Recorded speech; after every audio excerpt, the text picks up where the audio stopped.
Bonjour à toutes et à tous, bienvenue sur le plateau de Tilt au programme. Aujourd'hui, nous recevons la Diane Fossé locale, une jeune tourangelle de 22 ans qui part à l'autre bout du monde pour sauver des primates. Et oui, elle est déjà partie en Bolivie il y a quelques mois et cette aventurière au grand cœur repart demain au Pérou. Sa mission, venir en aide aux singes laineux de Icama, Pérou, je ne me suis pas trompée. On en discute avec elle en début d'émission.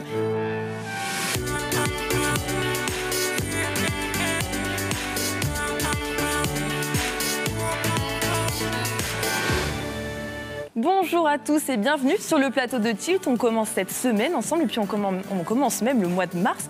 Et ça c'est top parce que le mois de mars, c'est le mois du printemps, du soleil et ça fait du bien de se le rappeler. À mes côtés aujourd'hui, il y a des habitués du plateau. Et puis en face, sur le fauteuil, je vous présente Camille Lasblé. Bonjour. Bonjour Camille, alors toi tu es la grande amie des primates. Tu es créatrice d'une asso qui lutte pour la conservation des primates et on y revient dans quelques instants. Et ça fait quand même une super belle transition pour parler de toi Camille, enfin de toi et de ton projet puisqu'on continue de parler d'animaux. Camille, donc tu as 22 ans et je le disais en préambule tout à l'heure, tu es un petit peu notre Diane Fossé locale si tu veux bien que je dise ça. Alors pourquoi je dis ça? Parce que tu œuvres à la conservation des primates. Alors c'est peut-être un rêve qu'on a, peut-être vous chez vous, qu'on a peut-être ici en plateau, de partir à l'autre bout du monde pour une cause animale et pour sauver, pourquoi pas, des singes. Vous, ce rêve, en fait, vous avez tout simplement décidé de le réaliser. À quel moment il y a eu ce déclic-là? Alors c'était il y a environ 7-8 ans. Je savais que je voulais travailler avec les animaux depuis toute petite. Et il y a environ 7-8 ans, j'ai rencontré une dame qui travaillait en Guinée, donc en Afrique, avec les chimpanzés, dans une association qui s'appelle le Centre de conservation pour chimpanzés. Donc c'est un centre qui récupère des chimpanzés qui sont issus du trafic illégal d'animaux sauvages, qui les réhabilite, donc leur réapprend à vivre dans la nature pour pouvoir les relâcher quand c'est possible. Donc elle m'a expliqué son métier et elle m'a expliqué plein de choses sur les chimpanzés et ça a été le déclic. Voilà, je me suis dit ok, je veux faire ça. Et à la base c'était avec les chimpanzés et ensuite j'ai appris d'autres choses sur les autres primates. Et tu connaissais toi ce milieu des primates ou pas du tout? Tu l'as justement découvert grâce à cette personne qui t'a donné le goût des chimpanzés, donc du coup de tous les singes. Je connaissais ces animaux-là dans les zoos, etc. Mais je ne connaissais pas ce métier-là du tout. Et je me suis dit, c'est ça que je veux faire et je ne sais pas trop pourquoi, c'est les primates. Je suis tombée amoureuse des primates. Oh, c'est mignon ça. Et alors, est-ce qu'après cette rencontre avec cette personne-là en Guinée, ça t'a poussé dans tes études, dans ta carrière? Tu t'es dit, ok, je vais en faire mon métier, mais quand on se dit on veut en faire notre métier, ça veut dire quoi? Du coup, j'ai commencé à faire des stages. Donc j'ai fait une licence de biologie. Et pendant les vacances d'été, en fait, au lieu de prendre des vacances, j'ai fait des stages dans des parcs animaliers ou dans des zoos, donc des stages de soigneurs animaliers. Donc j'ai commencé comme ça, et ensuite j'ai décidé de faire un master sur la conservation des primates, donc en Angleterre à Oxford. Ouais, j'allais dire c'est précis, je sais pas si on trouve à Tours. Oui, non, ça n'existe pas en France, et du coup je suis partie à Oxford pour le faire.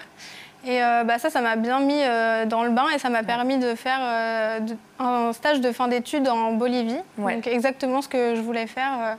Justement, ce stage, on va en parler. Donc voilà, toi tu t'es dit, on va traverser l'Atlantique, je vais partir en Bolivie, partir à la rencontre des singes attelles. Alors je ne sais pas ce que c'est un singe attelle, on en a vu quelques images justement.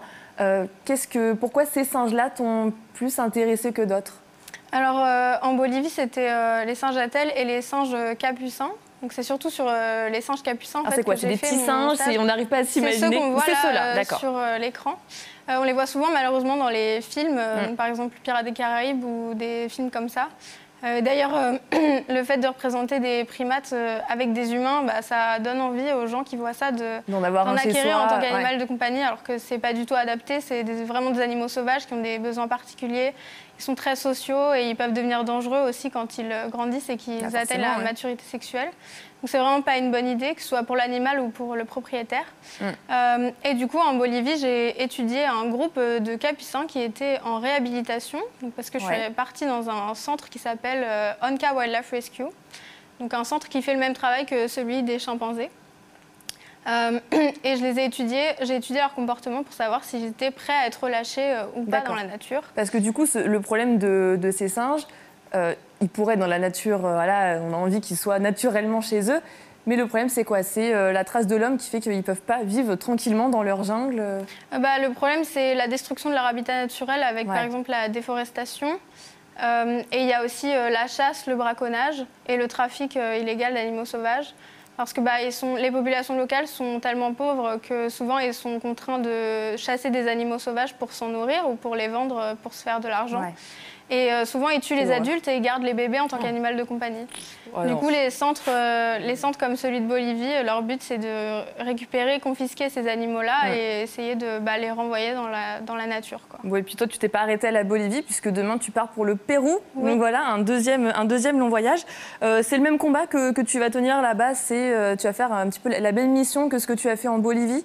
Alors ça va être dans le même genre de centre, donc celui-ci s'appelle Icama Pérou. Il s'occupe de singes laineux et de singes attelles. Les singes attelles, on peut les voir dans les... Donc là, c'est des singes laineux qu'on voit à l'écran. D'accord. Et les singes attelles, on peut les voir... Oui, ils sont tout mignons. Justement, ça n'aide pas. C'est ça, ouais. On a envie de faire un câlin, alors que non, il est bien dans un arbre, en fait, le petit singe. C'est ça, exactement. Et les singes attelles, on les voit aussi souvent dans les zoos. Donc là-bas, ce ne sera pas un stage. J'ai été embauchée par le centre pour être en charge de la réhabilitation, justement. Donc je vais passer mes journées à essayer de réapprendre à ces singes à vivre dans la nature, à aller dans les arbres, etc. Et à ne pas s'attacher trop aux humains. Parce que si on les relâche et que quand ils voient des humains... vers nous, c'est raté, quoi. S'ils voient des braconniers et qu'ils vont vers eux, ce n'est pas le but, quoi. Donc, ce sera ça ma mission et je vais aussi être en charge de la communication du centre sur leurs réseaux sociaux. Donc, tu es repartie pour 6 mois au milieu de la jungle. C'est ça. Ça te fait pas peur? Parce que c'est pas la Touraine, hein? Non, mais alors il y a moins de confort, c'est sûr, c'est plus rudimentaire.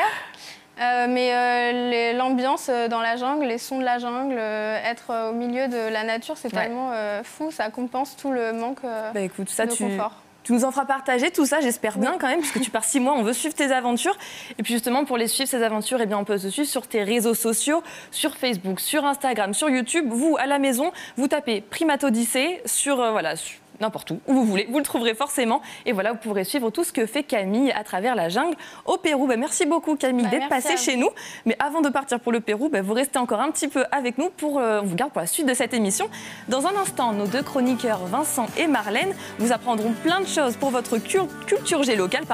Et puis on va parler handicap psychique et d'un événement 100% de chez nous, comme on adore ici à Tilt. Et tout ça, c'est juste après la pub. Restez avec nous.